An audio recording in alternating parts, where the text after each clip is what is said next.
ओम नमो भगवते वासुदेवाय। ओम नमो भगवते वासुदेवाय। ओम नमो भगवते वासुदेवाय।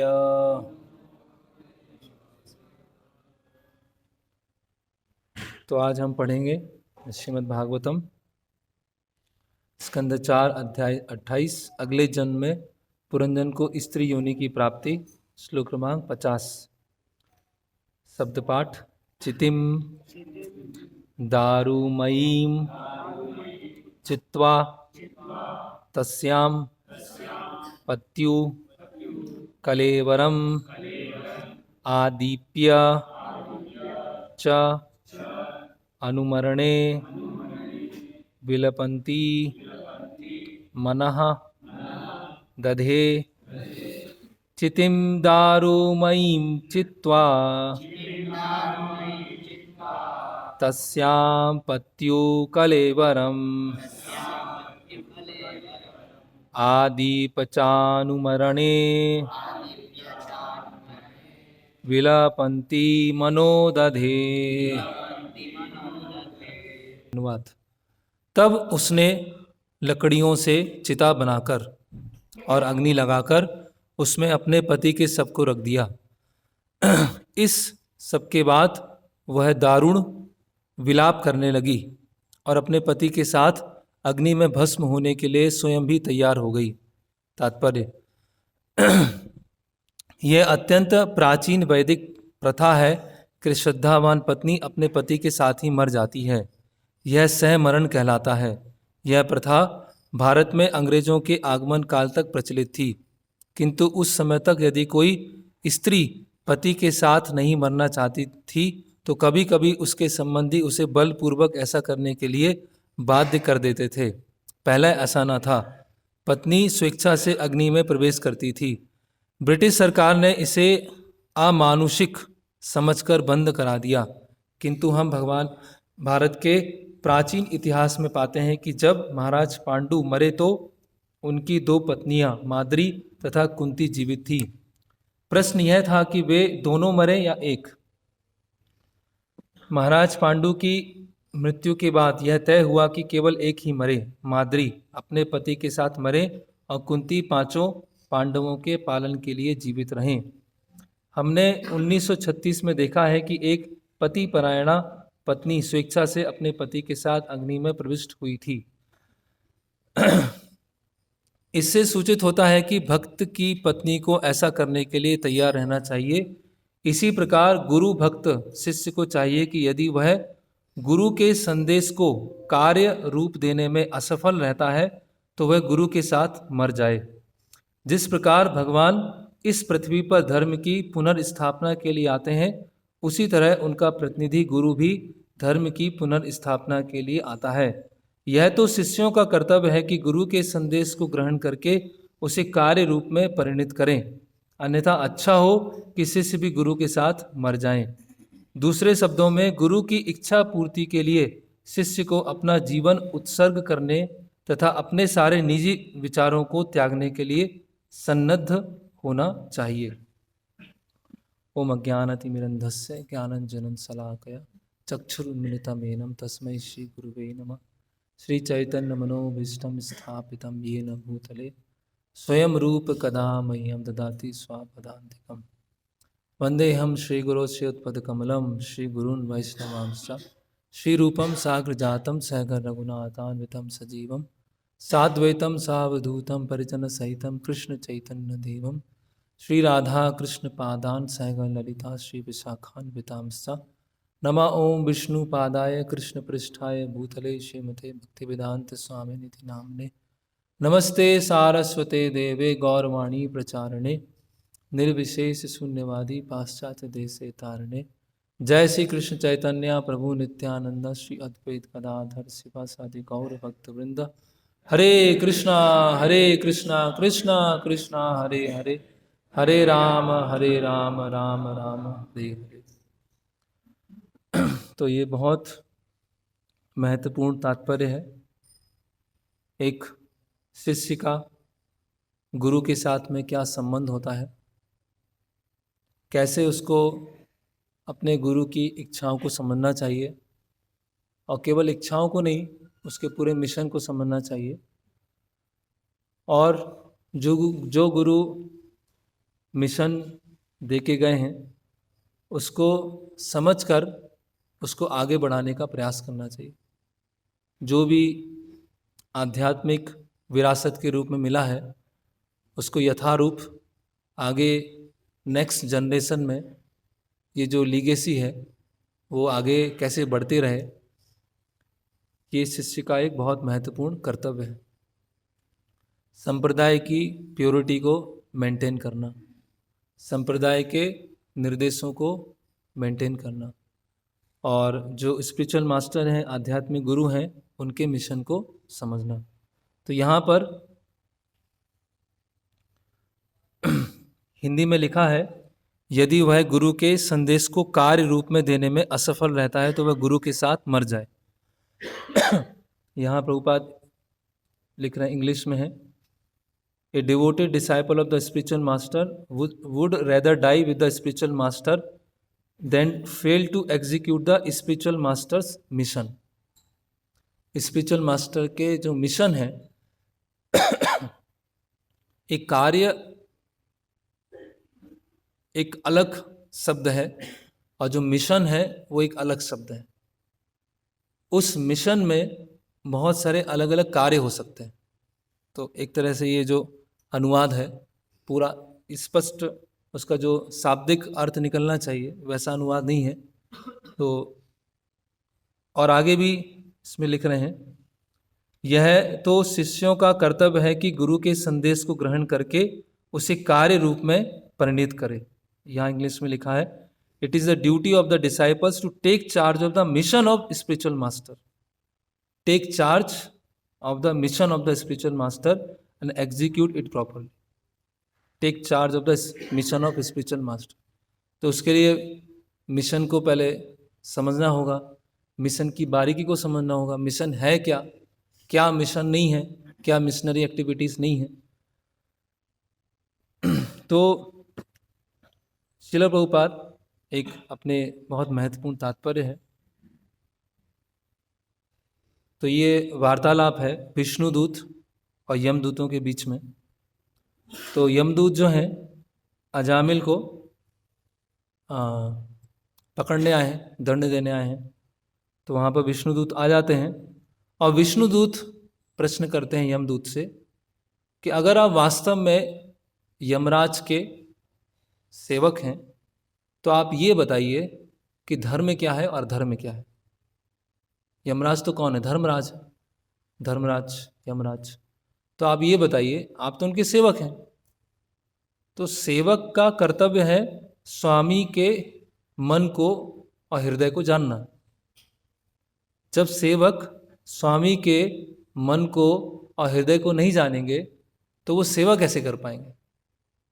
तो उसी तरह से यहाँ पर विष्णुदूत पूछ रहे हैं कि आप आए तो हैं अजामिल को लेने, लेकिन आपको पता है धर्म क्या होता है, अधर्म क्या होता है? आप तो धर्मराज के सेवक हैं, तो आपको तो पता होना चाहिए। तो प्रभुपाद यहाँ तात्पर्य में बहुत लिखते हैं कि एक सेवक को स्वामी के निर्देश अवश्यम भावी जानना चाहिए। अगर वो स्वामी के निर्देशों को वास्तव में फॉलो करना चाहता है तो, अगर वो वास्तव में फॉलो करना चाहता ही नहीं है तो वो जान के भी नहीं जानेगा या जानने का प्रयास नहीं करेगा। और आगे लिखते हैं, जो किसी व्यक्ति को रिप्रेजेंट करता है या जो किसी मिशन को रिप्रेजेंट करता है उसको उस व्यक्ति के बारे में सब पता होना चाहिए, उसे उस मिशन के बारे में सब पता होना चाहिए। One who represent someone else must fully know that persons mission. तो अगर हम जब बाहर जाते हैं, मंदिर के बाहर जाते हैं, वैष्णव ड्रेस में हैं, चाहे ब्रह्मचारी हैं, चाहे गृहस्थ भक्त हैं, और सब हमको इस्कॉन के एक प्रतिनिधि के रूप में देख रहे हैं या श्रील प्रभुपाद जी के प्रतिनिधि के रूप में देख रहे हैं, तो हम कब प्रतिनिधित्व कर सकते हैं? कब हम प्रतिनिधित्व कर सकते हैं? प्रतिनिधित्व कब कर सकते हैं? जब प्रभुपाद और उनके मिशन के बारे में पता हो। जब हमें इस्कॉन के बारे में पता ही नहीं है या प्रभुपाद जी के बारे में पता नहीं है, उनके तात्पर्यों के बारे में नहीं पता है, तो कैसे हम रिप्रेजेंट करेंगे? तो इसमें आगे प्रभुपाद फिर लिखते हैं कि कृष्ण भावनामृत में जो भक्त हैं उनको कृष्ण और चैतन्य महाप्रभु के मिशन से पूरी तरह से अवेयर होना चाहिए। The devotees in the Krishna consciousness movement must therefore be fully aware of the mission of Krishna Lord Chaitanya, otherwise they will be considered foolish. क्या कहलाएंगे वो? मूर्ख कहलाएंगे। तो जो भक्त हैं उनको कृष्ण और चैतन्य महाप्रभु के मिशन के बारे में जानना चाहिए। क्यों जानना चाहिए? क्योंकि उनको रिप्रेजेंट कर रहे हैं।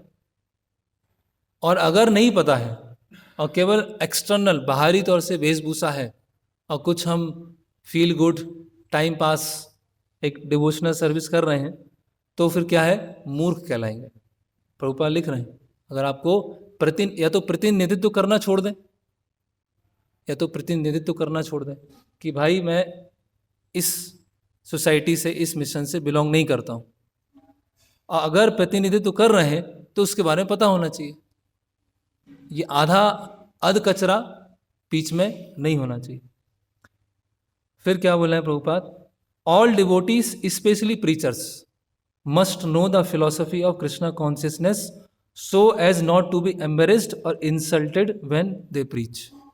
तो सभी भक्त, विशेषकर जो प्रचारक हैं, उनको कृष्ण भावनामृत का तत्व ज्ञान अच्छे से पता होना चाहिए। नहीं तो वो अगर वो जनता के सामने शर्मसार होते हैं, उत्तर नहीं दे पाते हैं, वो नहीं हो रहे हैं, वो मूवमेंट हो रहा है, वो मिशन हो रहा है। तो ये यहाँ पर प्रभुपाद अपने तात्पर्य में लिखा है। तो प्रभुपाद का मिशन कोई अलग मिशन नहीं है। जो कृष्ण का मिशन है, जो चैतन्य महाप्रभु का मिशन है, वही प्रभुपाद जी का मिशन है। तो प्रभुपाद चैतन्य महाप्रभु का क्या मिशन है? जारे देखो तारे कहो कृष्ण उपदेश, हमार आज्ञा गुरु होइया तारो ए देश। भारत भूमि तो है मनुष्य जन्मजार, जन्म सार्थक करी पर उपकार। तो ये सब क्या मिशन श्लोक हैं कि किस लिए भगवान कृष्ण यहाँ पर आते हैं, किस लिए चैतन्य महाप्रभु यहाँ पर आते हैं, और कृष्ण और चैतन्य महाप्रभु की जो करुणा है उसी को भगवान के शुद्ध भक्त, विशेषकर श्रील प्रभुपाद, उसको आगे ले जाते हैं। तो इस मिशन को समझना और इस मिशन में भाग लेना। तो जब इस मिशन में हम भाग लेने का प्रयास करेंगे या भाग लेते हैं, या जिन भक्तों ने पूर्व में भाग लिया है, तो इस मिशन को समझना और इसको पालन करना, उसको पूरा करने में बहुत क्या है? संघर्ष है। क्या प्रभुपाद जी तात्पर्य में क्या लिखे हैं लास्ट में जो अभी हमने पढ़ा है? To execute the will of the spiritual master, आध्यात्मिक गुरु की इच्छा को कार्य रूप देने के लिए the disciple should be prepare to lay down his life. एक शिष्य को अपना जीवन पूरा न्यौछावर कर देना चाहिए। And abandon all personal considerations, और अपने व्यक्तिगत जो भी इश्यूज हैं या व्यक्तिगत कुछ आकांक्षाएं हैं, उसको क्या कर देना चाहिए? छोड़ देना चाहिए। तो तभी मिशन को समझ पाएंगे। तो इसीलिए हम देखते हैं कि श्रील प्रभुपाद ने कैसे अपने गुरु महाराज का जो मिशन था उसको पूरा करने के लिए संघर्ष किया, और श्रील प्रभुपाद जी के शिष्यों ने कैसे प्रभुपाद जी के मिशन को पूरा करने के लिए संघर्ष किया, है ना। और पांडवों ने कैसे प्रभु श्री कृष्ण के मिशन को पूरा करने के लिए संघर्ष किया। तो पांडव जो हैं इतना संघर्ष कर रहे हैं, अलग अलग तरह की समस्याएं आ रही हैं, तो कभी कभी हम बातचीत में बोलते हैं वो लीला है, वो भगवान की और उनके भक्तों की लीलाएं हैं। प्रभुपाद लीलामृत, प्रभुपाद लीलामृत, तो पास टाइम्स है। तो केवल पास टाइम नहीं है, वो पास टाइम्स तो हैं, लेकिन पास टाइम्स से हमें ऐसा नहीं समझना चाहिए कि जो पांडवों का और प्रभुपाद जी का भगवान के सेवा करने के लिए जो संघर्ष है वो तो केवल एक स्टेज पे कुछ कार्य चल रहा है, ऐसा नहीं है। वो भगवान किस तरह से व्यक्तिगत रूप से प्रभुपाद पांडवों के साथ किस तरह से रेसिप्रोकेशन कर रहे हैं, उसको हमें जानने को मिलता है। तो जो भगवान के शुद्ध भक्त होते हैं, जब भगवान के मिशन को पूरा करने का प्रयास करते हैं, तो उसमें बहुत सारी अड़चनें आती हैं, बहुत सारी समस्याएं आती हैं और बहुत सारे दुख झेलने पड़ते हैं, बहुत सारे संघर्ष लेने पड़ते हैं। क्यों लेते हैं? क्योंकि धर्म संस्थापनार्थायम संभवामि युगे युगे, कि धर्म की स्थापना करने के लिए तो शिल प्रभुपाद हैं, पांडव हैं, क्यों संघर्ष कर रहे हैं, क्यों स्ट्रगल कर रहे हैं? धर्म की स्थापना करने। एक सामान्य व्यक्ति है, वो क्यों उसके जीवन में भी दुख आते हैं, उसके जीवन में भी संघर्ष होता है, उसके जीवन में भी समस्याएं आती हैं। वो दुख और समस्याएं कहाँ से आती हैं? कर्म फलों से आती हैं, प्रकृति के कर्म फलों से आ रही है। लेकिन एक शुद्ध भक्त है, उनके जीवन में जो समस्याएं आती हैं, दुख आती है, वो क्या होता है? भगवान एक विशेष कृपा के रूप में देते हैं। तो कुछ इसमें विषय हैं कि क्यों शुद्ध भक्तों के जीवन में जब वो भगवान के मिशन को पूरा करने का प्रयास करते हैं तो दुख आते हैं। तो भगवान दुख देते हैं, संघर्ष देते हैं। क्यों देते हैं? कि एक कहावत है कि जब समस्याएं होती हैं तब व्यक्ति का वास्तविक स्वभाव बाहर आता है। जब व्यक्ति जब समस्या में होता है, जब डिफ़िकल्टीज आती हैं, तो कौन वास्तव में रियल हीरो है, तब उस समय समझ में आता है। जब चीज़ें स्मूथ चलती हैं, सब कुछ, ना तो शारीरिक समस्या है, ना फाइनेंशियल प्रॉब्लम है, किसी भी तरह की कोई समस्या नहीं है, तो चीज़ों को करना, कार्य करना आसान होता है। लेकिन जब समस्या आती है ना, जब प्रॉब्लम्स आती हैं, उस समय क्या चेतना होती है, उस समय कैसे कार्य करते हैं। तो हम देखते हैं पांडवों के जीवन में कि पांडवों के जीवन में एक के बाद एक समस्या आती गई। विशाख महाग्ने पुरुषाद दर्शनात् असत सभाया वनवास कृच्छिता मृदे मृदे नेक महारथास्तो दौड़स तस्मात् हरे भी रक्षिता। कि एक एक करके समस्या आती जा रही है ना। कभी विष दिया गया, कभी परिवार में पॉलिटिक्स चल रही है, कभी द्वेष के कारण मारने का प्रयास किया जा रहा है, कभी लाक्षागृह में जलाने का प्रयास किया जा रहा है, कोई राक्षस आ गया। ऐसे बहुत सारे अलग अलग प्लॉट किए गए। तो इससे पांडवों का भगवान के प्रति कभी निष्ठा कम नहीं हुआ, है ना। पांडवों का कभी भगवान के, एक प्रभुपाद जी का लेक्चर है कि उसमें बताते हैं प्रभुपाद कि भगवान क्या करते हैं, अपने भक्तों को क्या कर देते हैं? मेस्मराइज कर देते हैं, आकर्षित कर देते हैं। और इतना आकर्षित कर देते हैं, इतना मेस्मराइज कर देते हैं कि उनके जीवन में जो समस्याएं आती हैं, वो समस्याएं भी वो खुशी खुशी वो एक्सेप्ट कर लेते हैं। तो पांडवों के जीवन में हम देख रहे हैं, अगर किसी के जीवन में उनमें से एक भी समस्या आ गया, है ना, घर में किसी को जलाने का प्रयास किया जा रहा है, संपत्ति लूट लिया है ना, जो पत्नी है उनके साथ दुष्कर्म करने का प्रयास किया जा रहा है, तो व्यक्ति पूरे जीवन भर, है ना, एक तो शौक में रहेगा और भगवान के ऊपर उसे विश्वास भी हट जाएगा कि मेरे साथ मैंने भगवान के ऊपर भरोसा रखा, भगवान की भक्ति कर रहा था और मेरे जीवन में ऐसी समस्याएं आई हैं। लेकिन पांडव जानते हैं कि भगवान एक मिशन लेके आए हैं और उस मिशन में भगवान मुझे यूज करना चाहते हैं, हमें यूज करना चाहते हैं। और भगवान अगर किसी को यूज करना चाहते हैं तो भगवान ऐसे तो किसी को इंस्ट्रूमेंट नहीं बनाएंगे।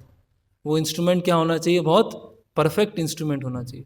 ऐसे किसी को भी इंस्ट्रूमेंट बना दिया, अब भगवान की मिशन चल रहा है और वो भाग गया वहाँ से, तो भगवान अपने बहुत वफादार लोगों को मिशन में लेते हैं, जो भगवान के बहुत लॉयल होते हैं, जो किसी भी समय पर भगवान को छोड़ के नहीं जाएंगे, किसी भी समय पर भगवान की कंप्लेन नहीं करेंगे।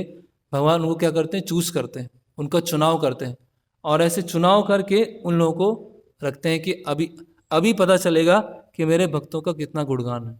इस तरह से उन्होंने पांडवों को कष्ट दिया। फिर जब परीक्षाएं आती हैं, टेस्ट आते हैं, तब वास्तव में पता चलता है कि फॉलो कर रहे हैं कि नहीं कर रहे हैं, है ना। एक हॉलीवुड एक्ट्रेस थी, उसका विवाह हुआ। विवाह के समय उसने अपने पति से बोला कि आज से मैं हमेशा से तुम्हारी हूँ।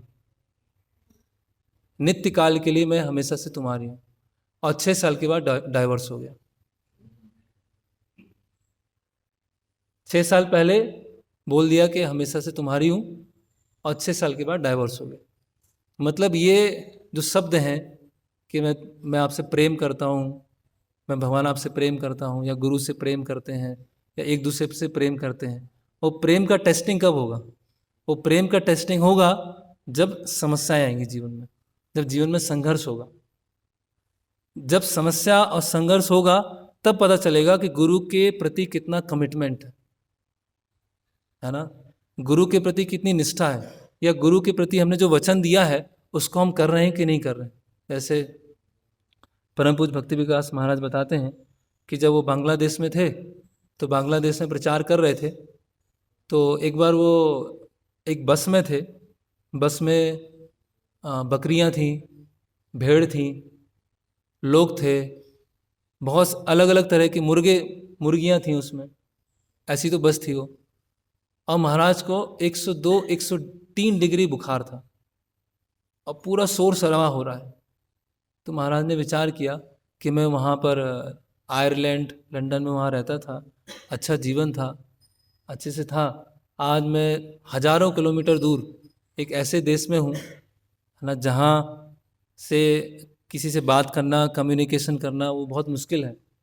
इतना तेज़ बुखार है, इतनी समस्याएं हैं, लोग सहयोग नहीं दे रहे हैं, और जहाँ वो बैठे हुए हैं ऐसे लोगों से घिरे हुए हैं, तो मैं कर क्या रहा हूँ, क्यों कर रहा हूँ, इतना सब करने की आवश्यकता क्या है? तो महाराज बताते हैं कि थोड़ी देर के लिए उनके मन में ये आया, विचार आया। दूसरे ही क्षण महाराज फिर बताते हैं कि जब उनको स्मरण आया कि ये सब मैं प्रभुपाद जी के लिए कर रहा हूँ, ये सब संघर्ष प्रभुपाद जी के लिए कर रहा हूँ, तो जैसे ही उनको स्मरण आया कि मैं प्रभुपाद जी के लिए कर रहा हूँ, तो अंदर से एक बहुत बड़ा एक रिलीफ मिला, है ना, एक अंदर से एक बहुत बड़ा सांत्वना मिला कि मैं अपने गुरु के मिशन को पूरा करने के लिए कर रहा हूँ। तो इसीलिए जब भी हम कोई कार्य कर रहे हैं तो गुरु के मिशन से उसे इंडिपेंडेंट नहीं देखना चाहिए, कि जब हम गुरु के मिशन से इंडिपेंडेंट देखेंगे तो उसमें हम परेशान होंगे, फ्रस्ट्रेट होंगे, और हो सकता है आधा पौना छोड़ के चले जाए। जब हम उसको गुरु की डिजायर के रूप में देखते हैं, मिशन के रूप में देखते हैं, तो उसको प्रारंभ से लेके अंतिम तक उसको पूरा करने का प्रयास करते हैं। तो इसीलिए एक बार भक्ति सिद्धांत सरस्वती ठाकुर प्रवचन दे रहे थे और एक व्यक्ति बोलता है कि स्वामी जी मैं आपके लिए कुछ भी कर सकता हूँ, कुछ भी कर दूंगा आपके लिए, जो बोलेंगे वो करूँगा। तो अभी दीक्षा का समय आया तो भक्ति सिद्धांत महाराज ने बताया कि आप ये दाढ़ी मूछ नहीं रख सकते हैं, उसके लिए आपको दाढ़ी मूछ कटवाना होगा। बोले वो नहीं हो पाएगा मुझसे, बाकी सब हो जाएगा। इसको बोलते हैं कंडीशनल सरेंडर। कब तक सरेंडर है? जब तक हमारी टर्म एंड कंडीशन फॉलो हो रही है, तब तक हम सरेंडर। और कब सरेंडर चला जाएगा? जब हमारी टर्म और कंडीशन चली जाए, खत्म हो जाएगी। तो भक्ति में कंडीशनल सरेंडर नहीं है कि जब स्थिति अनुकूल है, जब मेरे अनुसार है या मेरे मन से है, तब तो मैं फुली सरेंडर डिवोटी हूँ, 100% सरेंडर डिवोटी हूँ। और जब कोई ऐसा आदेश आया जो हमारे टेस्ट का नहीं है, हमारे फ्लेवर का नहीं है, तो फिर तो ये तो नहीं हो पाएगा, लेकिन सरेंडर पूरा हूँ मैं। तो ये केवल एक लिप सर्विस हुआ, ये केवल खाली शब्द हैं, ये खाली शब्द है, उसमें शरणागति जैसी कोई भावना नहीं है। तो इसीलिए जब टेस्ट आते हैं, जब परीक्षा आती है, तो प्रेम प्रेम कहना आसान है, लेकिन प्रेम को, गुरु के प्रति जो प्रेम है, कृष्ण के प्रति प्रेम है, उसके कमिटमेंट को बना के रखना और उसको पूरा करना वो बहुत मुश्किल काम है। फिर अगला, संघर्ष क्यों आते हैं या कठिनाइयाँ क्यों आती हैं, ये समझने के लिए कि अगर हम भक्ति में आए हैं तो पीसफुल लाइफ भक्ति में एग्जिस्ट नहीं करती है। भक्ति में शांत जीवन जैसा कुछ नहीं है, इसको समझ जाए। अगर हम ये सोचे हैं कि भक्ति में शांत जीवन होगा तो बहुत बड़े इल्यूजन में है। शांत होगा, अंदर से शांत होगा, लेकिन बाहर से क्या होगी, बहुत उथल पुथल हो जाएगी। घर में भी उथल पुथल हो सकती है, आसपास में उथल पुथल हो सकती है, बहुत अलग अलग समस्याएं आ सकती है। तो बहुत सारे लोग गलत उद्देश्य से, रॉन्ग मोटिवेशन से भक्ति में आते हैं, और जब भक्ति में आने के बाद समस्याएं और बढ़ जाती हैं, तो उनको क्या लगता है कि ये रास्ता तो पता नहीं सही है या नहीं है। जैसे वो उदाहरण आता है, गौड़ीय मठ में एक प्रोफेसर थे, तो उनकी जो पुत्री थी वो चैतन्य महाप्रभु की बहुत बड़ी भक्त थी, और दिन रात सुबह शाम चैतन्य महाप्रभु का नाम लेना, चैतन्य महाप्रभु के विग्रह की सेवा करना, ड्रेसिंग करना, भोग लगाना, वो करती रहती थी। और उनको क्या हुआ, उनकी कम आयु में मृत्यु हो गई। तो जब मृत्यु हो गई तो व्यक्ति ने क्या बोला कि चैतन्य महाप्रभु जैसा कोई है ही नहीं, और चैतन्य महाप्रभु के विग्रह लेके नदी में विसर्जित कर दिए और नास्तिक बन गए। अगर चैतन्य महाप्रभु होते तो मेरे जो बालिका है उसको बचा लेते। तो हम गलत मोटिवेशन से, गलत उद्देश्य से भक्ति में आए हैं कि भक्ति में आने से जीवन कैसा हो जाएगा, पीसफुल हो जाएगा। तो कहीं ना कहीं हमारी जो भक्ति है ज्ञान से आवृत है। हम पीसफुल लाइफ चाहते हैं, पीसफुल जैसा कुछ भी होने नहीं वाला। पीसफुल हो सकता है, एक तरह से हो सकता है कि अगर हम सेवा से अलग रहें, भक्तों से अलग रहें, तो फिर पीसफुल लाइफ हो सकती है। फिर वो भक्ति बचेगी कि नहीं बचेगी, फिर वो हमें खुद देखना पड़ेगा। तो जब साथ में आएंगे या साथ में भी नहीं आएंगे, सेवा में रहेंगे, तो कुछ उतार चढ़ाव होगा, कुछ ऊपर नीचे होगा, कुछ मतभेद होंगे, कुछ क्लैशेस होंगे। अगर उसको पार करते हुए अब आगे बढ़ते जाते हैं, तो फिर वो जो वास्तव में शांति प्राप्त होगी, है ना, भुक्ति मुक्ति, क्या है वो, कृष्ण भक्त निष्काम अतएव शांत, भुक्ति मुक्ति सिद्धि कामी सकली अशांत। तो जो भक्त है वो वास्तव में शांत है, जो भुक्ति मुक्ति ये चाहता है वो क्या है, अशांत रहेगा। तो अगर हम वास्तव में भक्ति कर रहे हैं तो सबसे पहले हम ये छोड़ दें कि जीवन शांतिमय हो जाएगा, और जब ये छोड़ देंगे कि जीवन शांतिमय हो जाएगा तो वास्तव में हृदय में शांति प्राप्त हो जाएगी। ओके, फिर आगे आता है कि लंबे समय में पता चलता है कौन कितना भक्ति को समझा है। लंबे समय पता चलेगा। प्रभुपाद जी के एक शिष्य तो अपने लेक्चर में बोल रहे थे कि after 30 years we can understand who is who. 30 साल के बाद समझ सकते हैं कौन कौन है, कौन क्या है, उसके बाद समझ में आएगा।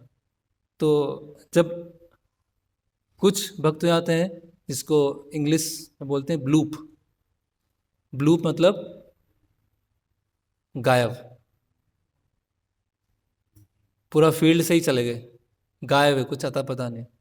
आते हैं, रहते हैं, सेवा करते हैं और गायब हो जाते हैं। और ये पैटर्न हर कम्युनिटी में है, हर आश्रम में है और हर मंदिर में है। डीटीज हमेशा वही हैं, फिक्स है, डिवोटीज ब्लूप हो जाते हैं। ऐसा क्यों है? क्योंकि लंबे समय में पता चलेगा कौन कितना उतरा है। ऊपर ऊपर तैर रहे हैं या गहराई में जाके गए हैं। अगर ऊपर ऊपर तैर रहे हैं तो लंबे समय नहीं चल पाएंगे। अगर गहराई में जाके समझें भक्ति को, है ना, अंडरस्टैंड, स्टैंडिंग अंडर, जब हम गुरु साधु शास्त्र के को अंडरस्टैंड करें, उनके अंडर में स्टैंड हैं, उनके अंडर में खड़े हुए हैं, तो इसीलिए कुछ वर्ष तो इंद्रियों से जूझने में ही चले जाते हैं, उसके कुछ वर्ष फिर मन को शांत करने में जाते हैं। तो उसके बाद समझ में आता है कि अब प्रभुपाद जी का मिशन क्या है, कैसे इसको आगे बढ़ाना है, क्या हमें करना है। तो इसीलिए हमें कुछ वर्षों की भक्ति से अहंकार की भावना नहीं आना चाहिए, या दूसरों को तिरस्कार करने की भावना नहीं आना चाहिए, या अभिमान या सुपीरियरिटी की भावना नहीं आना चाहिए, क्योंकि हमारा टेस्टिंग होगा लंबे समय में।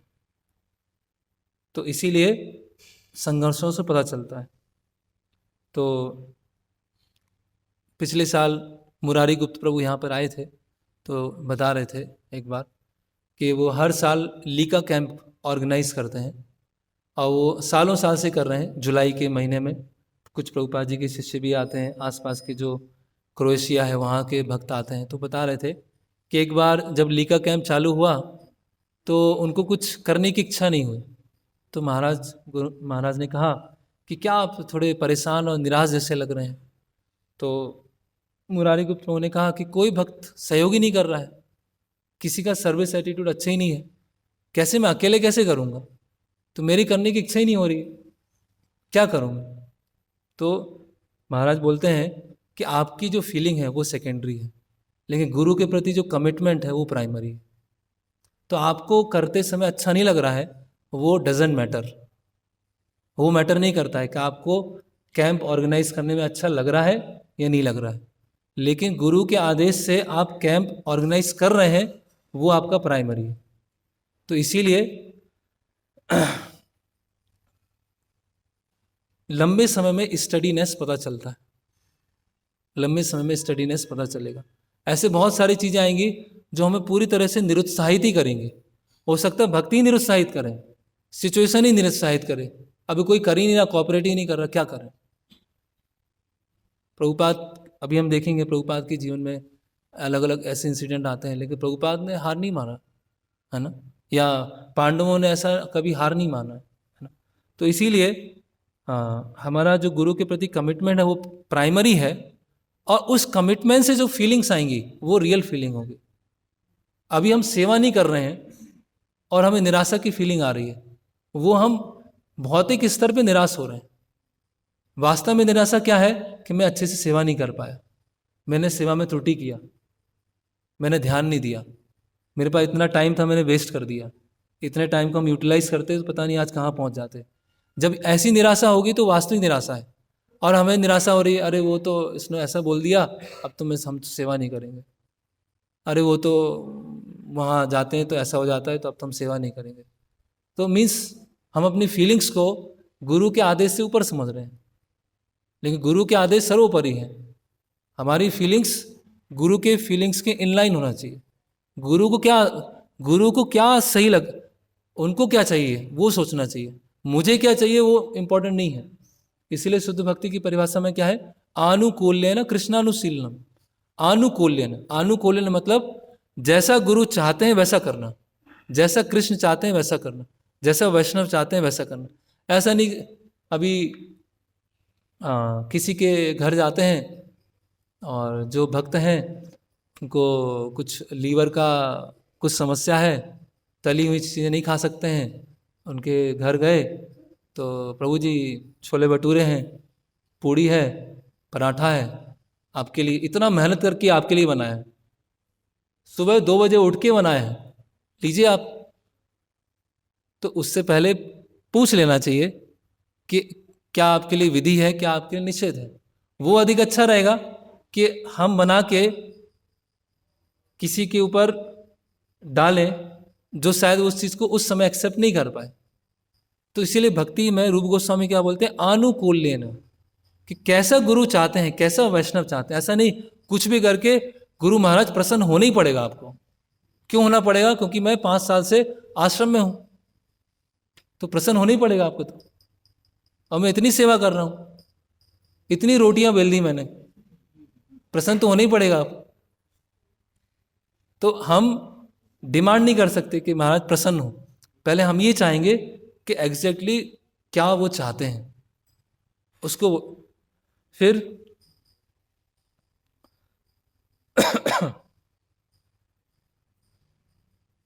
तो इस तरह से एक बार श्रील प्रभुपाद जी अपने शिष्यों के साथ बैठे थे, शायद मैक्सिको की बात है। तो प्रभुपाद अपने शिष्यों से पूछते हैं कि आपको कृष्ण भावनामृत में क्या कठिन लगता है, कौन सी चीज़ कठिन लगती है आपको। तो अलग अलग शिष्य अलग अलग चीज़ बता रहे थे, है ना। कुछ लोग बोल रहे थे कि आपस में भक्तों का तालमेल होता है वो कठिन लगता है। कुछ लोग बोल रहे थे सेवा कठिन लगती है, ऐसे अलग अलग बोल रहे थे। तो जब पूरा वो हो गया, चर्चा हो गई, तो एक भक्त का थोड़ा साहस हुआ प्रभुपाद से पूछने का कि प्रभुपाद आपको क्या कठिन, क्या कौन सी चीज़ कठिन लगती है। तो प्रभुपाद एकदम सीरियस हो गए, तो प्रभुपाद बोलते हैं वो आप नहीं जानो तो अच्छा रहेगा। अब प्रभुपाद पे कुछ नहीं बोलते, वो आप नहीं जानेंगे तो वो अधिक अच्छा रहेगा। तो शिष्य लोग फिर उन्होंने कभी भी, तो हम देखते हैं शुरुआत के समय में एक पुस्तक है जिसका नाम है गर्ग मणि। गर्ग मुनि प्रभु ने लिखा है पुस्तक गर्ग मणि। उसमें उन्होंने बताया है कि शुरुआत के दिनों में जैसे मंदिर में तरबूज आते थे भगवान को ऑफर करने के लिए, तो तरबूज जो है उसका जो लाल पार्ट है वो प्रभुपाद को देते थे, वो छिलका होता था उसको काट के उसको बॉयल करके भक्त लोग सब्जियां लेते थे, उसको सब्जी बनाते थे। ऐसी स्थिति थी शुरुआत के समय में। तो इसीलिए यहाँ पे आगे बताया गया है। और फिर हम अगर कृष्ण के लिए संघर्ष करते हैं, कृष्ण के लिए स्ट्रगल करते हैं, तो हमारी एक टेंडेंसी होती है कि लोग जाने भी कि हमने कितना संघर्ष किया या कितना हमने स्ट्रगल किया कृष्ण की सेवा के लिए, है ना। जैसे कि कोई व्यक्ति होता है बहुत बड़ी मेहनत से अपना एम्पायर अगर खड़ा करेगा, है ना, अपना ऐश्वर्यमय भवन गाड़ियाँ वो खड़ा करेगा, तो एक सामान्य कंडीशन स्टेज में एक ह्यूमन टेंडेंसी होती है कि वो हम दूसरों को दिखाएं, कि दूसरों को दिखाने का एक सुख प्राप्त होता है। तो उसी तरह से जब हम संघर्ष करते हैं, सेवाएं करते हैं, तो कहीं ना कहीं मन में रहता है कि ये इस संघर्ष दूसरों को पता चले। लेकिन श्रील प्रभुपाद के हम जीवन से देखते हैं कि श्रील प्रभुपाद जी ने कभी भी अपने जो संघर्ष है उसकी चर्चा नहीं किया, या चर्चा किया तो उसको थोड़ा ऐसी लाइट मूड में निकाल दिया, है ना, इतना कोई इम्पोर्टेंट नहीं है, अभी जो चल रहा है वो इम्पोर्टेंट है। तो वास्तव में जो संघर्ष है वो कृष्ण के प्रति प्रेम की अभिव्यक्ति है, वो भगवान के प्रति प्रेम क्या है उसकी वो अभिव्यक्ति है ना। तो इसीलिए वो हर किसी के साथ वो चर्चा करना नहीं चाहता है ना। अपने आपनेर भजन कथा ना कहिए यथा तथा, हम क्या कर रहे हैं, क्या भजन कर रहे हैं, वो सबको बताने की आवश्यकता नहीं है। जो गुरु हैं, कृष्ण हैं, जो गुह्यतम भक्त हैं, उनको बस पता हो ठीक है, उसको हर जगह ढिंडोरा पीटने की जरूरत नहीं है। नरोत्तम दास ठाकुर बोलते हैं आपने भजन कथा ना कहिए यथा तथा। तो इस तरह से ये जो संघर्ष है, जब टाइम आता है ना, तो पता चलता है कि वो कौन सी मेटल है, वो क्या वो आयरन है, क्या वो गोल्ड है, या वो डायमंड है ना, या वो स्टील है। वो किस मेटल का बना है वो भक्त, वो डायमंड नेचर का बना है, गोल्ड नेचर का बना है, स्टील का बना है, या लोहे का बना है। तो जब वो घिसाई होती है, जब संघर्ष आता है, तो उससे क्या आती है, उसमें निखार आता है। अगर डायमंड नेचर का है, अगर गोल्ड नेचर का है, तो जितना संघर्ष होगा, जितना संघर्ष होगा, उसकी जो शाइनिंग है, उसकी शाइनिंग और बढ़ती जाएगी। संघर्ष में उतनी शाइनिंग बढ़ती जाएगी। अगर किसी मेटल को घिसा नहीं जाए, मेटल ऐसी पड़ी हुई है, तो धीरे धीरे उसमें वो लगती जाएगी, लेयर्स, काला पड़ता जाएगा, उसमें काई लग जाएगी। पत्थर है, स्टोन है, तो उसमें उसमें काई पड़ जाएगा, काला पड़ जाएगा। लेकिन कोई धातु है, उसमें अगर रेगुलर घिसाई हो रही है, तो उसकी शाइनिंग क्या रहेगी, मेंटेन रहेगी। तो इस तरह से जो स्ट्रगल है हमको क्या बनाता है, स्ट्रांग बनाता है। अगर स्ट्रगल नहीं होगा तो जैसे कि वो उदाहरण आता है ना, कि वो रेशम का कीड़ा होता है, तो रेशम का कीड़ा कोकून के अंदर होता है। कोकून के अंदर वो अभी पूरी तरह से कीड़ा नहीं बना है, वो अभी किस स्टेज में है, लार्वा स्टेज में है, फुल कीड़ा नहीं बना, भ्रूण, एक तरह का भ्रूण स्टेज में है। तो प्रभुपाद जी के एक शिष्य बताते हैं कि एक बार वो कहीं जा रहे थे, तो वो जो कोकून के अंदर कीड़ा था, तो वो लार्वा था, वो छटपटा रहा था, अंदर बहुत ज़्यादा छटपटा रहा था। तो किसी को बहुत दया आई, किसी को करुणा आई, तो उन्होंने क्या किया, एक उससे चाकू से या पेने उससे उसको काट दिया, जिससे वो लार्वा निकल गया। और जब लार्वा वहाँ से निकल गया, तो निकलने के बाद उसके पंख कभी डेवलप नहीं हो पाए, वो हमेशा लार्वा ही रहा, भ्रूण ही रहा, कभी उसके पंख नहीं बन पाए। जबकि वो उसके अंदर रहता है, तो वो उसकी जो आवरण है उसको धक्का मुक्की करता है, आगे पीछे करता है। और जब वो स्ट्रांग हो जाता है, तो स्ट्रांग होकर उस लेयर को फाड़ के फिर उड़ना चालू कर देता है। तो इसीलिए वो संघर्ष होना बहुत ज़रूरी है। अगर भक्ति में संघर्ष नहीं होगा तो हम स्ट्रांग नहीं हो पाएंगे, मजबूत नहीं हो पाएंगे, है ना। और अगर शांतिमय जीवन चाहते हैं, सब चाहते हैं पीसफुल जीवन हो, पीसफुल लाइफ चाहते हैं, तो वो भी मिल जाएगा, लेकिन भगवान की कृपा और भगवान का प्रेम का आदान प्रदान नहीं मिल पाएगा। पीसफुल लाइफ मिल जाएगी, लेकिन भगवान जो प्रेम का आदान प्रदान करेंगे वो नहीं मिल पाएगा। तो इस तरह से प्रभुपाद जब वृंदावन में थे तो वृंदावन में प्रभुपाद जी के शिष्य बोलते हैं कि प्रभुपाद अभी आप रेस्ट कीजिए, आपको बाहर जाने की अभी नहीं है, अभी हम आपको न्यूज जो आती रहेगी, रिपोर्ट्स देते रहेंगे। तो प्रभुपाद जी बोलते हैं, please bless me to die on battle field, battle field पर मरने का आप आशीर्वाद दीजिए। प्रचार क्षेत्र में प्रभुपाद जी ने अपने गुरु की इच्छा को पूरा करने के लिए, लोग धाम छोड़ना बहुत मुश्किल होता है, धाम छोड़ना बहुत मुश्किल है, यहाँ इसमें बताया जा रहा है।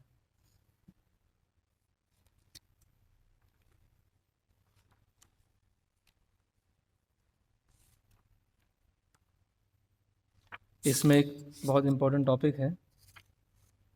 तो प्रभुपाद अपनी एक डायरी में लिख रहे हैं, प्रभुपाद लिख रहे हैं, अभी किसकी इच्छा नहीं होगी कि जन्माष्टमी के दिन वृंदावन में रहें, किनकी इच्छा नहीं होगी, या किनकी इच्छा नहीं होगी गौर पूर्णिमा के दिन मायापुर में रहें। सबकी इच्छा होगी, सब चाहते हैं कि एक जन्माष्टमी तो कम से कम वृंदावन में हो जाए, या एक गौर पूर्णिमा तो मायापुर में हो जाए। तो प्रभुपाद जलदूत पे अपनी डायरी में लिखते हैं कि आज कैलेंडर के अनुसार गौर पूर्णिमा है, भक्त लोग वृंदावन और नवद्वीप में इस उत्सव को बहुत उल्लास से मना रहे हैं, लेकिन मैं यहाँ पर अकेला हूँ, बिना किसी भक्त के संग के। और मैं यहाँ पर क्यों आया हूँ? कृष्ण की सेवा करने के लिए, अपने व्यक्तिगत सुख के लिए नहीं। I am prepare to live in hell even if I am able to serve the Lord, Shri Chaitanya Mahaprabhu. तो प्रभुपाद जी ने अपने संघर्ष में आध्यात्मिक सुख को भी छोड़ दिया, आध्यात्मिक सुख को भी छोड़ दिया। ये तो भक्ति की बहुत उच्च अवस्था है कि भगवान के धाम से, भगवान के उत्सव से जो सुख प्राप्त होता है, तो वो क्यों छोड़ पाए? क्योंकि वो सुख दूसरों को ही मिलना चाहिए, वो वृंदावन का सुख दूसरों को ही मिलना चाहिए, वो फेस्टिवल का सुख दूसरों को ही मिलना चाहिए, है ना। तो यहाँ आगे लिख रहे हैं,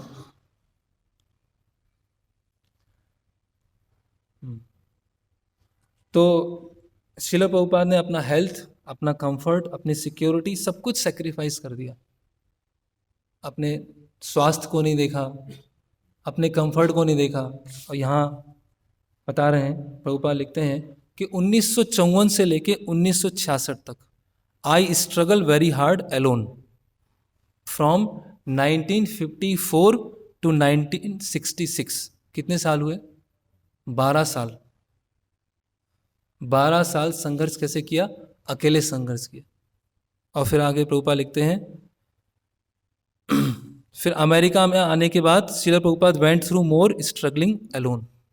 फिर उसका अगला साल ऐसा गया। तो कुछ लोग बोलते हैं कि उस समय ऐसी परिस्थिति बनी, हिप्पी मूवमेंट था, प्रभुपाद बाई चांस वहाँ पहुँच गए और प्रचार होना चालू हो गया, भक्त बन गए। ये बाई चांस नहीं होता है, ये वो टेकिंग फॉर ग्रांटेड जैसा नहीं है कि प्रभुपाद वहाँ। तो अगर हम जीवन देखेंगे कि जैसे यहाँ पर एक प्रभुपाद यहाँ बताया जा रहा है, प्रभुपाद अपने गुरु भाई के पास दिल्ली में गए वहाँ पर, और प्रभुपाद जी ने कहा कि मैं चैतन्य चरितामृत का पब्लिकेशन करना चाहता हूँ और लोगों से मिलना चाहता हूँ, मुझे अच्छे थोड़ा धोती कुर्ता, 2 पेयर धोती कुर्ता मिले। तो जिन गुरु भाई के मठ में वो रह रहे थे, उनके सर्वेंट प्रभुपाद जी को लेटर लिखते हैं कि आप बहुत उन्नत वैष्णव हैं और हम सब थोड़े अशिक्षित हैं, हम लोग अनकल्चर्ड हैं, और इसीलिए आप हमारे साथ में ना रहें तो अच्छा रहेगा, क्योंकि आप जो सेवा करना चाहते हैं उस सेवा को हम समझ नहीं पाएंगे। मतलब सॉफ्ट वर्ड में बोल रहे हैं कि आप यहाँ से चले जाइए, आप यहाँ पे मत रहिए। मतलब आपको 2 पेयर धोती कुर्ता भी नहीं दे सकते, आप यहाँ से जाइए। और श्रील प्रभुपाद प्रैक्टिकली होमलेस हो गए, प्रैक्टिकली अब कुछ नहीं है, ना तो घर कोलकाता में छोड़ा, फिर वृंदावन, मथुरा, दिल्ली में अलग अलग मठ में रहे, और अल्टीमेटली वो एक गुरु भाई उनके सेवक ने बोल दिया कि अभी आप यहाँ से चले जाइए, अपने थोड़ा बनावटी शब्दों में। तो इस तरह से हम देख रहे हैं कि श्रील प्रभुपाद जी, ऐसा नहीं हो कि कोई बाई चांस हो गया, कभी कभी अब टेकिंग फॉर ग्रांटेड हो जाता है कि हाँ ये तो होना ही था, वो तो होना ही था तो हो गया। फिर यहाँ पे बताया जा रहा है कि अमेरिका में ये प्रचार आंदोलन स्थापित करने के लिए प्रभुपाद अमेरिका जाना बहुत मुश्किल था। अमेरिका की जो जलदूत की यात्रा थी वो बहुत मुश्किल थी। अमेरिका पहुंचकर 1 साल का संघर्ष बहुत मुश्किल था। और उसके बाद जब मूवमेंट बढ़ा तो financial needs, governmental restrictions, ignorant and demonic enemies of pure devotion, personal ambition, भक्तों के बीच में झगड़ा, कितने सारे इश्यूज, कितने सारे इश्यूज। एक बार प्रभुपाद सिंगापुर आते हैं, सिंगापुर एयरपोर्ट पे उतरते हैं तो वहाँ पर एंट्री नहीं मिलती है, बोले कोई साधु यहाँ पर एंटर नहीं कर सकता, आपको वापस जाना पड़ेगा। तो प्रभुपाद फिर फ्लाइट लेते हैं और ऑस्ट्रेलिया जाते हैं। 8 घंटे की फ़्लाइट थी, 8 घंटे आए 8 घंटे गए। ऑस्ट्रेलिया पहुँचते हैं, प्रभुपाद जी का इंटरव्यू लेने आते हैं, प्रभुपाद पब्लिक प्रोग्राम करते हैं, फिर रात में पत्रों का जवाब देते हैं, ट्रांसलेशन करते हैं, डीटी इंस्टॉलेशन करते हैं, और 5 दिन में मुश्किल से 5 घंटे सोए थे। प्रभुपाद जी के सर्वेंट बता रहे हैं कि श्रील प्रभुपाद 5 दिन में मुश्किल से 5 घंटे सोए हैं। तो ये ऊर्जा कहाँ से आ रही? क्या ये बाई चांस हो रहा है? ये ऊर्जा कहाँ से आ रही? ये ऊर्जा आ रही है क्योंकि गुरु के प्रति कमिटमेंट। तो यहाँ बता रहे हैं, I am not a man to be disappointed. मैं उस तरह का व्यक्ति नहीं हूँ कि निराश हो जाऊँ, ऐसा नहीं हूँ कि कोई परिस्थिति मुझे निराश कर दे, है ना। I have not seen left और right, I have just gone head, I practically walked through fire for preaching. I practically walk through fire for preaching, मतलब अग्नि से प्रवेश करके मैंने प्रीचिंग फील्ड में प्रवेश किया। तो इस तरह से प्रभुपाद जी का क्या, ये एक चैप्टर है इसमें, secret of success, Prabhupada ji की सफलता के रहस्य क्या है। तो एक सफलता का रहस्य क्या है? टॉलरेटिंग एंड ओवरकमिंग डिफिकल्टीज, समस्याओं को टॉलरेट करना और उसको ओवरकम करने का प्रयास करना। तो यहाँ बता रहे हैं कि श्रील प्रभुपाद और क्या आया, जब मूवमेंट आगे बढ़ा तो प्रभुपाद जी के साथ में जो अनुयायी थे, प्रभुपाद जी की जो आयु है उससे आधा करें, उससे भी कम आयु के लोग उनके साथ में थे। प्रभुपाद 69-70, आधा 35, और वहाँ जो लोग थे वो कितने थे? 20-25। तो यहाँ लिख रहे हैं महाराज,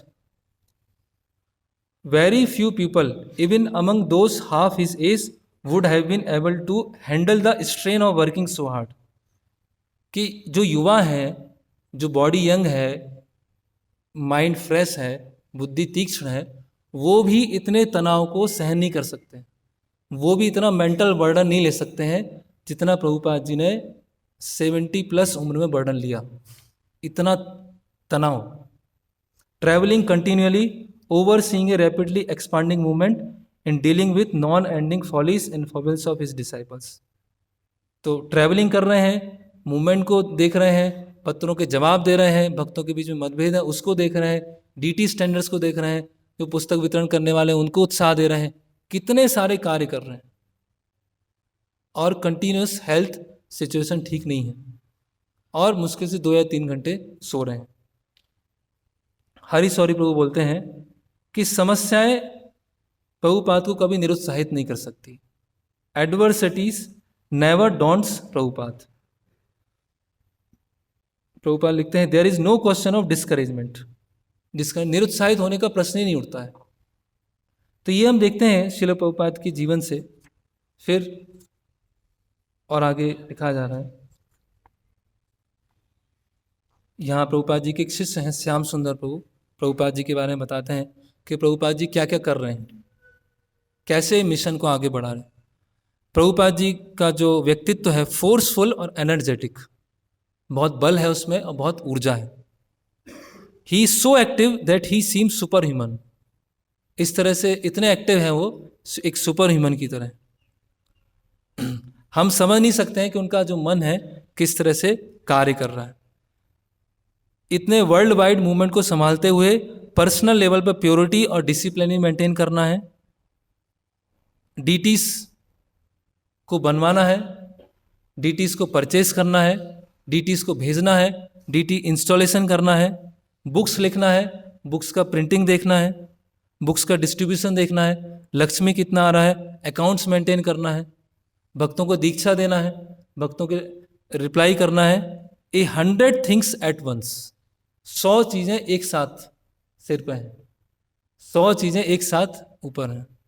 yet he is always concern for the well being of each and every one of his disciple.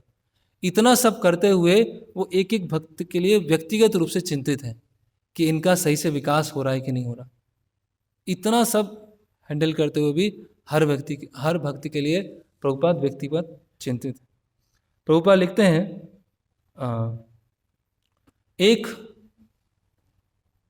Prabhupada लिखते हैं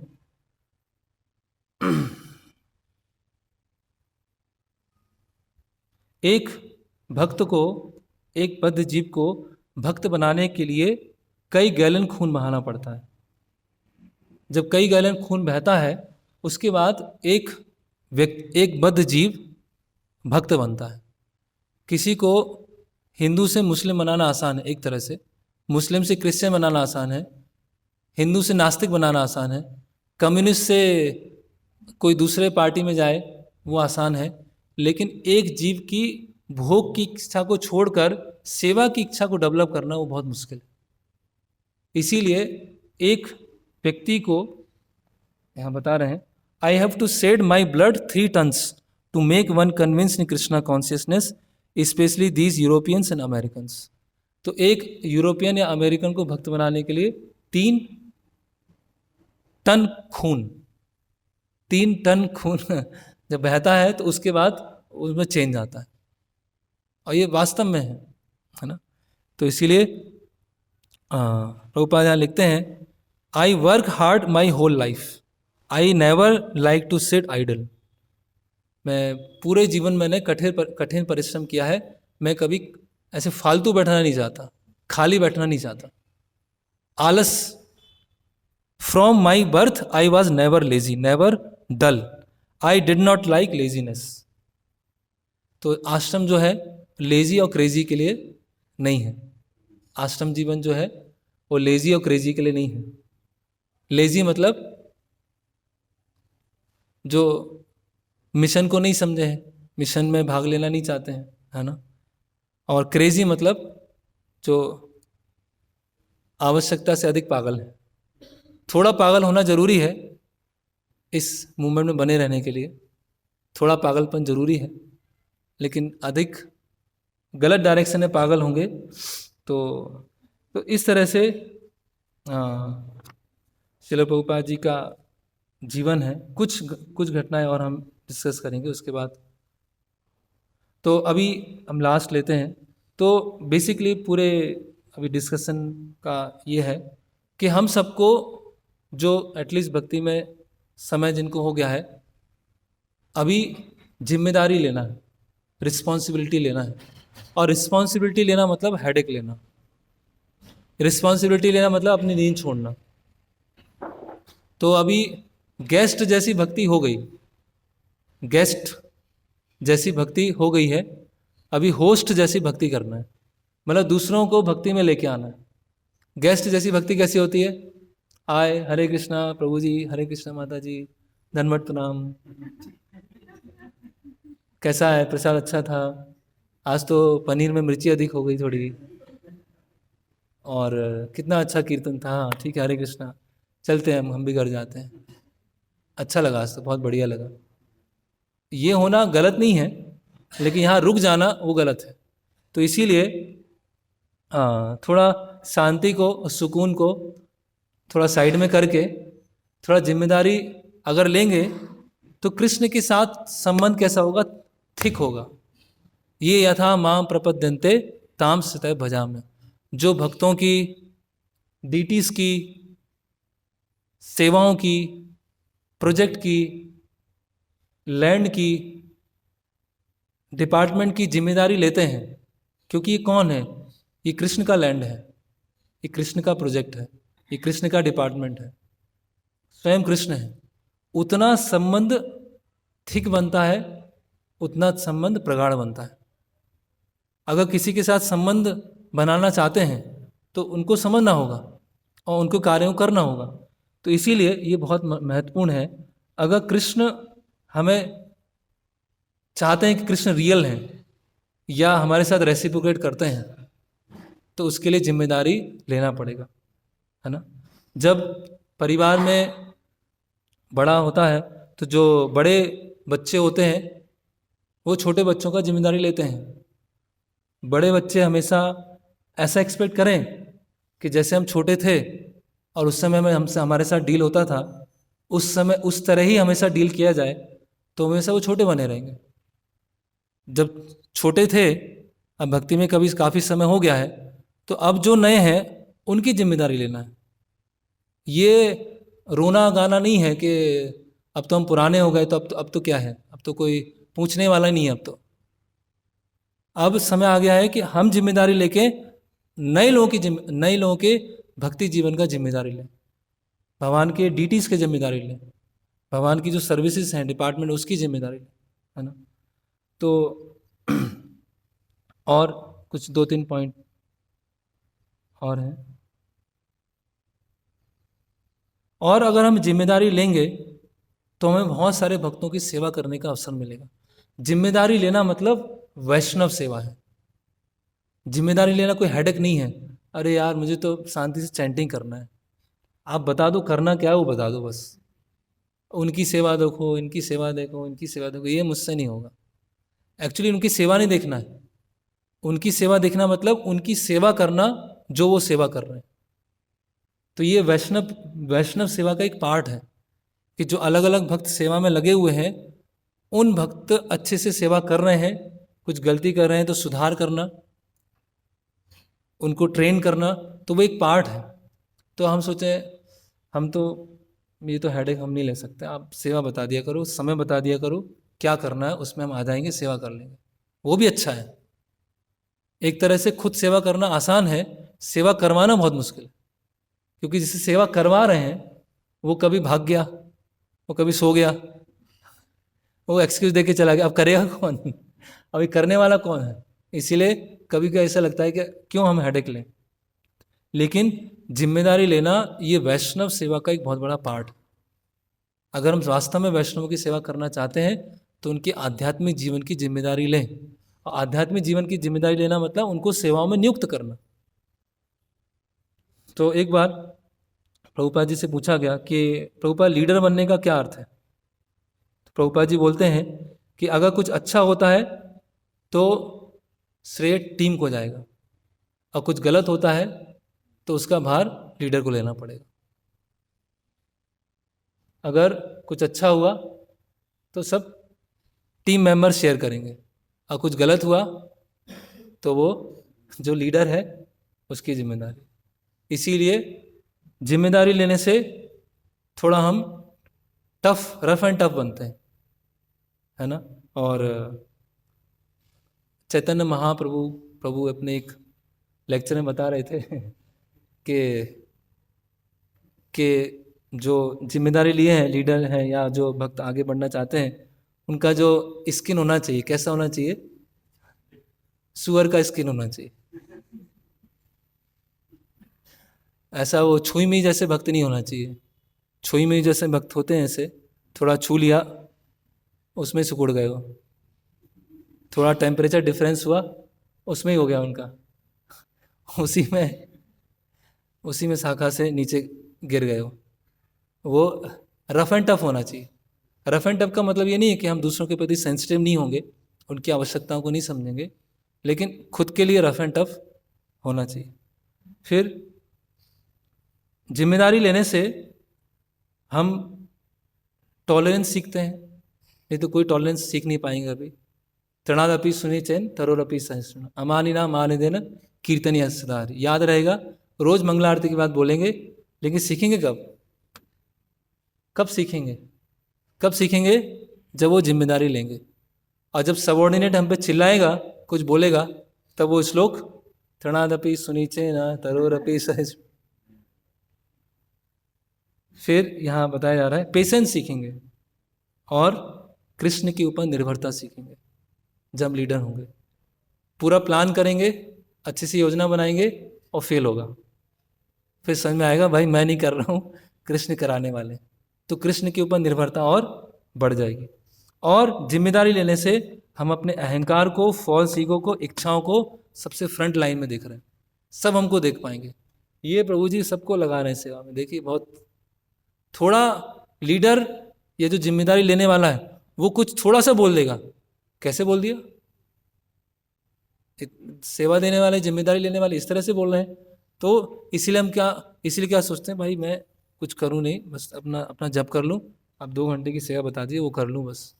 क्योंकि उसमें क्या है, फॉल्स ईगो एकदम सामने है, हमारा अहंकार बिल्कुल सामने है, जिम्मेदारी ले रहे हैं।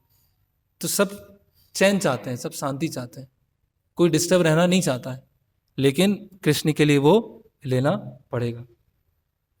ओके। और सब लोग हमारे अनर्थ जानेंगे, जो लीडर होता है उसके अनर्थ सब जानते हैं।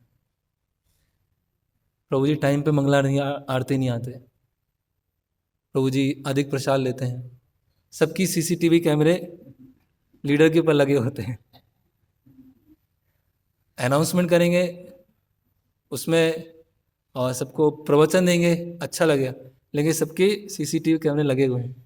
देखो उस भक्त को ऐसे बोल दिया था, देखो अधिक प्रसाद ले रहे हैं या लेट हो रहे हैं, सब देखते रहेंगे तो अच्छा है। सब देख रहे हैं तो अनर्थ निकलेगा, नहीं तो छुप छुप के कहीं रहेंगे तो वो अनर्थ भी नहीं आ पाएगा। इसीलिए कुछ समय के बाद ऐसी स्थिति पर, और ये गुरु का ऋण है, इसीलिए हमें गुरु को ऋण चुकाने के लिए और यहाँ लास्ट यहाँ पर बताया है,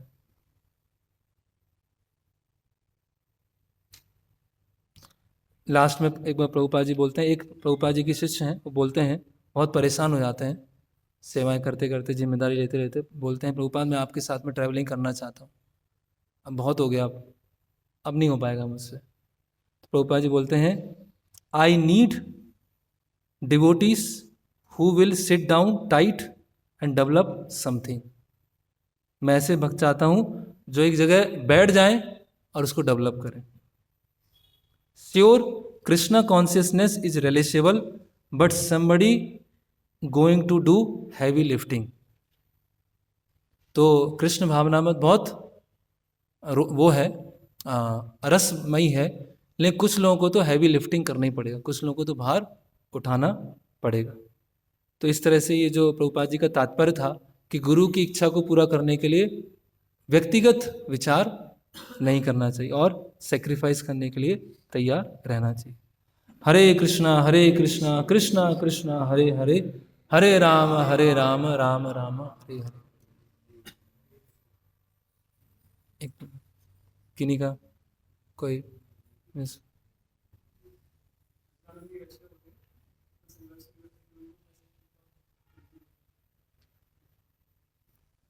तो भजनानंदी जो वैष्णव होते हैं वो सोते भी नहीं हैं, ऑलमोस्ट बहुत कम सोते हैं, प्रसाद भी नहीं लेते हैं, और वो एक विशेष उद्देश्य से आते हैं कि संसार से वैराग्य का अर्थ क्या होता है, संसार से डिटैचमेंट का अर्थ क्या होता है। वो भगवान में आसक्त हैं, जैसे गौर किशोर दास बाबा जी महाराज, तो वो कहाँ रहते हैं, वो कहाँ जप करते हैं, शौचालय में जप करते हैं। जो नाव टूट गई है उस नाव को उल्टा करके उसके अंदर बैठ के जप करते हैं। गंगा नदी का मिट्टी खाते हैं, गंगा नदी का जल पीते हैं। तो संसार से डिटैचमेंट का अर्थ क्या है वो सिखाने हैं। तो उनके लिए एक तरह से संघर्ष की आवश्यकता ही नहीं है। लेकिन जो गोष्ठानंदी होते हैं, जो अपने उदाहरण से बताते हैं कि अगर एक बद्ध जीव है भगवान की सेवा में आता है तो वो किन परिस्थितियों से गुजरेगा। वो अपने आचार्य हैं, वो आचार्य मतलब जो अपने आचरण से सिखाते हैं। तो प्रश्न क्या है कि अगर भजनानंदी संघर्ष नहीं कर रहे हैं तो प्रश्न उसमें क्या है? नहीं, वो तो ऑलरेडी कृपा में ही ओतप्रोत है। वो तो कृपा से ही ओतप्रोत है। उनके दर्शने पवित्र करो यही तुम्हारा गुण है। क्या?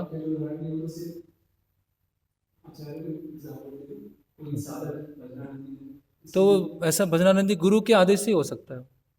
अगर उसका हृदय शुद्ध हो गया है और गुरु ने आदेश दिया है कि ठीक है आप जप कीजिए, वो भजनानंदी की योग्यता भी चाहिए। इतना आसान नहीं है भजनानंदी। अगर हृदय शुद्ध नहीं है और भजनानंदी बनेंगे तो फिर क्या विचार आएगा? खाना का काम ही नहीं, वो विचार आएगा फिर, और फिर पतन हो जाएगा। इसलिए बोलते हैं दुष्ट मन तुम्हें किसेर वैष्णव, कि दुष्ट मन तुम कैसे वैष्णव हो? प्रतिष्ठा आसिया, प्रतिष्ठा के लिए निर्जन भजन कर रहे हो। तो भजनानंदी तो रिकमेंडेड ही नहीं है। वो तो गुरु के आदेश से, गुरु की कृपा से बहुत स्पेसिफिक लोगों को मिलेगा,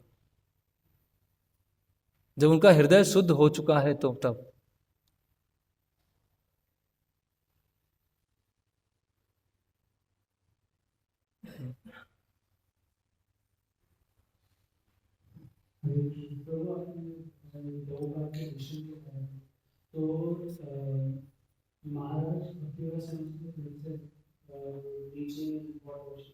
हम्म।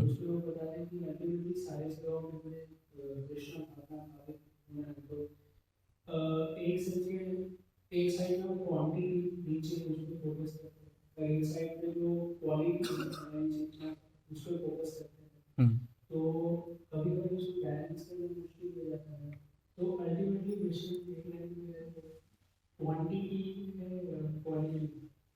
प्रभुपाद जी से पूछा गया क्वालिटी है या क्वांटिटी है, तो प्रभुपाद जी ने एक बार आंसर दिया क्वालिटी फर्स्ट क्वांटिटी लेटर, और एक बार प्रभुपाद जी ने कहा क्वांटिटी भी और क्वालिटी भी। तो अलग अलग परिप्रेक्ष्य में अलग अलग आंसर दिया। सार में यह है कि कोई भी सेवा करें, अभी वो सालों साल अगर पॉट वॉशिंग कर रहे हैं तो वो कितनी बड़ी बात है। वो उनकी शुद्ध हृदय को बताता है, सेवा भावना को बताता है। लेकिन कोई अगर जिम्मेदारी ले सकते हैं फिर भी वो जिम्मेदारी से भाग रहे हैं, फिर भी वो जिम्मेदारी लेना नहीं चाहते, वो एटीट्यूड गलत है।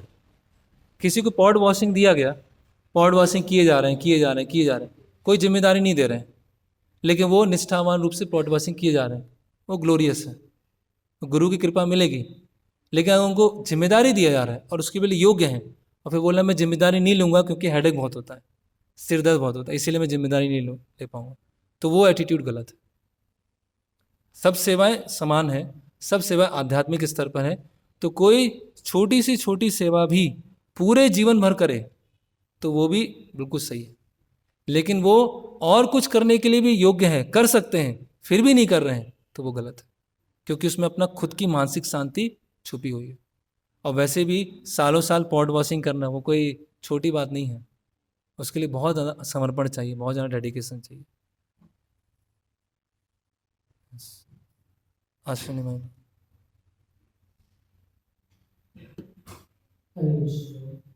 हरे कृष्ण।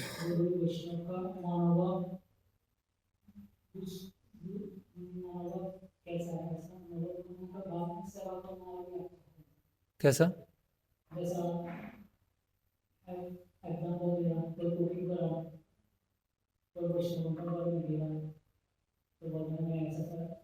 हाँ, वो मैं समझाया आनुकूल्यन कृष्णानुशील।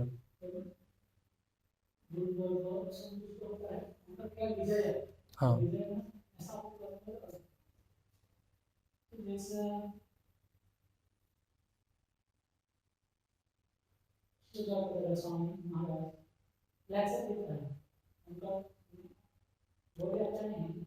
किनका? हाँ हाँ।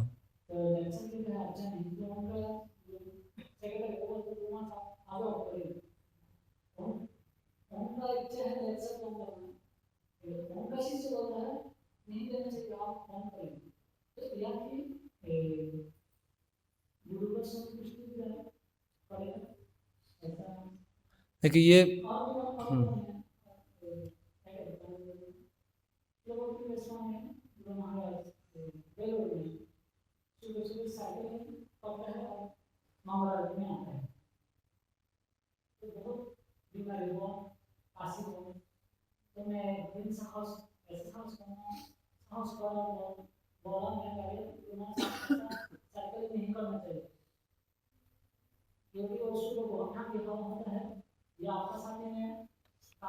समझ गया प्रश्न आपका, समझ गया।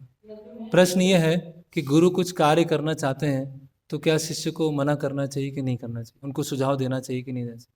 उसका एक फेमस उदाहरण है कि प्रभुपाद अपनी प्रकट लीला के अंतिम में गोवर्धन परिक्रमा करना चाहते थे, बहुत बीमार थे। तो एक ग्रुप ने बोला कि गोवर्धन परिक्रमा करना है क्योंकि प्रभुपाद जी ने कहा है, एक ग्रुप ने बोला गोवर्धन परिक्रमा नहीं करना है, प्रभुपाद जी का हेल्थ अच्छा नहीं है। तो दोनों ग्रुप में क्या हो गया, थोड़ा सा कोल्ड वॉर हो गया। एक बोल रहे हैं अरे प्रभुपाद का डिजायर है गोवर्धन परिक्रमा करने का, क्यों हम नहीं ले जाएंगे। एक शिष्य बोला है इतना हेल्थ ठीक नहीं है, प्रभुपाद जाएंगे। तो ये एक अलग लेवल का डिस्कशन है। इसमें कंसर्न क्या है, गुरु की सेवा है ना, गुरु के आदेश को बाईपास करना नहीं है। ये तो गुरु के लिए चिंता है, उस तरह से कर रहे हैं।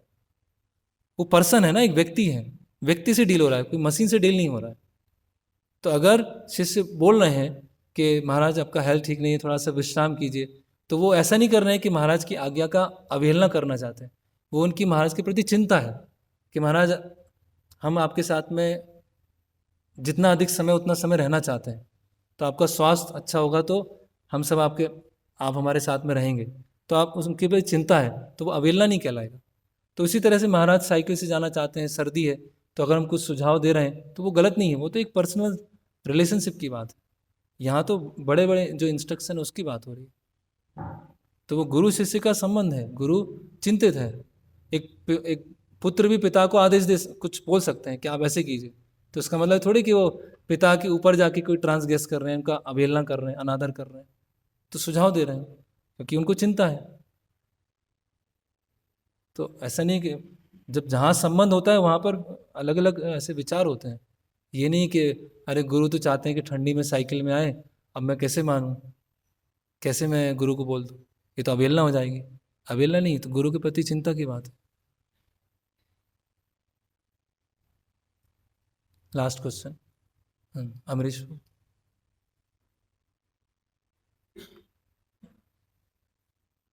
हम्म,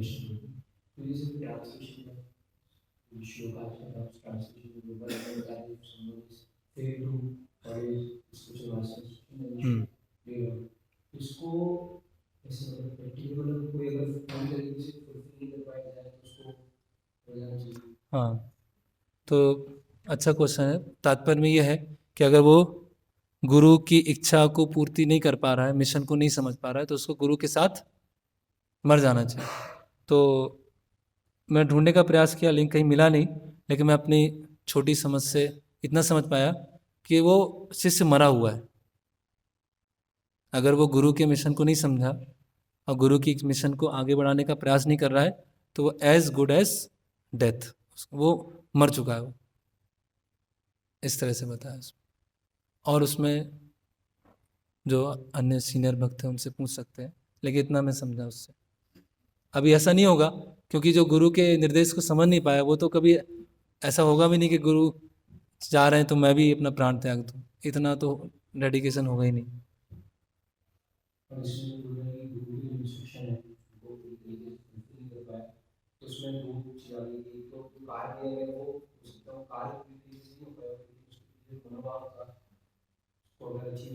हाँ, तो वही है ना कि जो कार्य दिया गया है उसको पूरा करने की इच्छा। जैसे जटायु है, तो जटायु को भगवान राम ने बोला था सीता माता की रक्षा कीजिएगा, लेकिन जटायु रक्षा नहीं कर पाए। तो वो कार्य पूरा हुआ या नहीं हुआ? कार्य तो पूरा हुआ एक तरह से। उनको तो भगवान ने भगवत धाम दिया, अपने हाथों से अंतिम संस्कार किया। तो जो आदेश है, कम से कम आदेश को समझें, उसको पालन करने का प्रयास करें। वो पालन करने का जो 100% प्रयास है वो सफलता है। अब वो प्रयास कार्य रूप में दिखा नहीं दिखा पता नहीं, इस तरह से।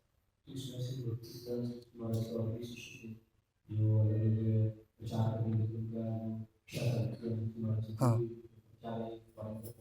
हाँ